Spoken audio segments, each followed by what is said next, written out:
Hi everybody. So I'm not much of a baker, but it's the holiday season and I thought I should make a year-end treat in the form of my mom's delicious but healthier whole wheat date and walnut cake. It's not a melt in the mouth cake, but it's moist and soft and dense and hearty where you can treat yourself in a good way, indulge yourself, yet not get carried away with the excess of unhealthy calories.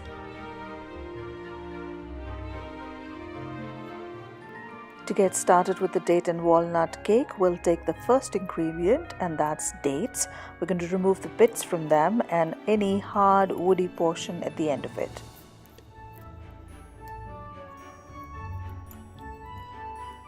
So to the cup of dates in a saucepan, we'll add the second ingredient, which is a cup of water, and we'll bring this to a boil and then switch off the gas. We will mash the dates in the hot water with the back of the spoon like so. There's really no need to use a blender for this.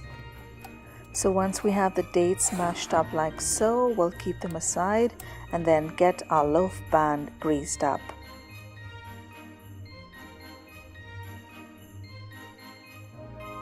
Next, we'll take our dry ingredients, which are a cup of whole wheat white flour or atta and 1 teaspoon of baking soda. These are our ingredients number 3 and 4.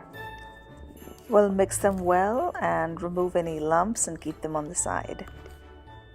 Then we'll coarsely chop up a cup of walnuts and also take a handful of unbroken walnut halves for garnish.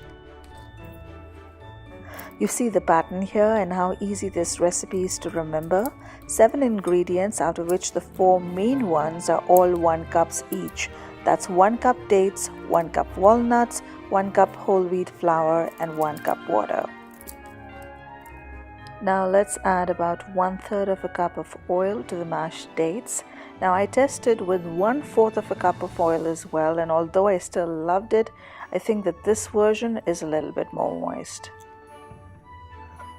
Now, although I'm adding about 1/4 of a cup of brown sugar, I think that this recipe can well do without any, or add 1 to 2 tablespoons of it, depending on what sweetness level you prefer.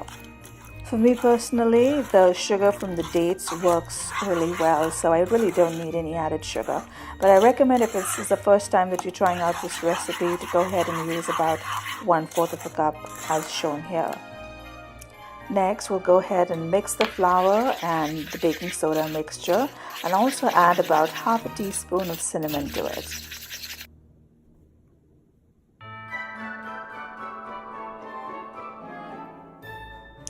Now, if you find that your batter is too thick, you can add a splash of water, anywhere from a couple of tablespoons to 1/4 of a cup to thin it out. Next, go in about 1 cup of roughly chopped walnuts. And that's it. We'll put the batter into a loaf tin, even it out, and decorate with the walnut halves.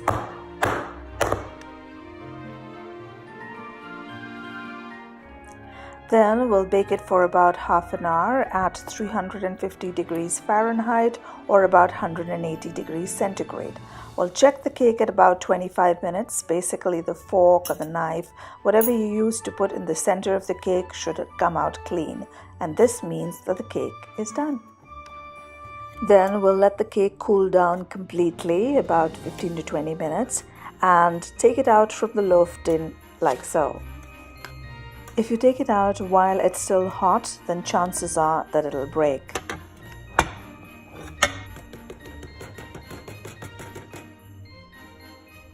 And there it is, the beauty. It smells so good in here. I wish you could smell it.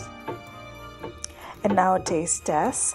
Now I like the sides, the crusts. So this piece has my name written on it, and it's delicious. It's warm and dense and soft and crumbly and sweet and nutty all at the same time. You gotta try this.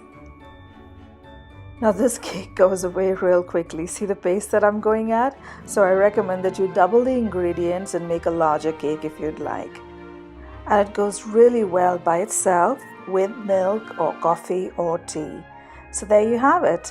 Thank you so much for spending time with me. I had so much fun making this cake for you, and I hope you try it out and let me know what you thought of it. Till next time, take care and bye-bye.